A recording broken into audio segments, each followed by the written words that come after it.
నిరుడు గిదే టైంకు కారు పాటోళ్ళు పెద్ద మీటింగ్ పెట్టి కారు పార్టీ పుట్టినరోజును జరుపుకున్నారు కదా.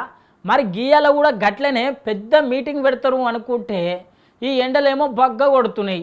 ఇక ఎండలకు పబ్లిక్ బయటికి వచ్చేటట్టే లేరు అనుకొని మొత్తం మీద అయితే మనం ఇంట్లోనే చిన్నగా పుట్టినరోజును జరుపుకున్నట్టు మరి పార్టీ పుట్టినరోజును జరుపుకున్నారు. మరి ఆ ఏడుకలు ఎట్లా నడిచినాయి, మరి కేసీఆర్ సారు వచ్చిండా, మరి వచ్చినాక సార్ ఏం మాట్లాడిండు, ఇవన్నీ తెలవాలంటే మనం తెలంగాణ భవన్ పోవాలి కదా.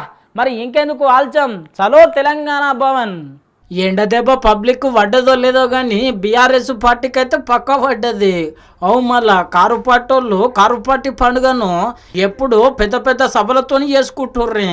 ఇక తాప ఎండలు బగ్గ కొడుతున్నాయి, పబ్లిక్ బయటికి రారు అని చెప్పి మొత్తం మీద అయితే పార్టీ కార్యాలయంకే ఖతం చేసిండ్రు. ఇక ఎలా పొద్దుగల్లా కేటీఆర్ సారు పార్టీ ఆఫీసులా గిట్ల గులాబీ జెండా ఎగిరేసిండు. మళ్ళా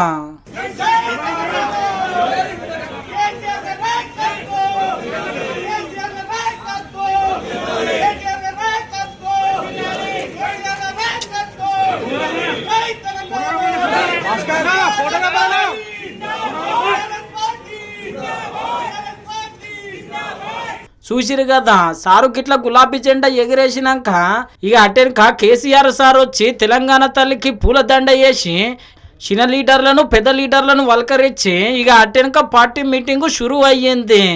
ఇక మరికి మీటింగ్లో ఏమేం మాట్లాడిండ్రు అంటే ఈ 25 ఏళ్ళల్లో పార్టీ ఎన్ని కష్టాలు పడ్డది, ఎన్ని విజయాలు పొందింది, మరి అధికారంలోకి రానికే ఏం చేయాలి, మనం ఇప్పటిదాకా ఏమేం పథకాలు అమలు చేసినాం, ఇక మళ్ళా పథకాలన్నిటినీ పబ్లిక్ యాద్ చేయాలి, గప్పుడే మనకు మళ్ళా ఓటేస్తారు.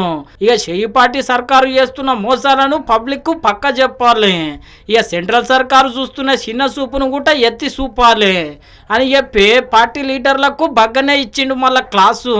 ఇక పెద్ద సార్ వచ్చుడుతో చిన్న సార్లందరూ పుల్లు ఖుషి అయిపోయిండ్రు. ఈ ముఖ్యమైన మీటింగ్కు ముఖ్యమైన లీడర్లనే రానిచ్చిరు. మళ్ళా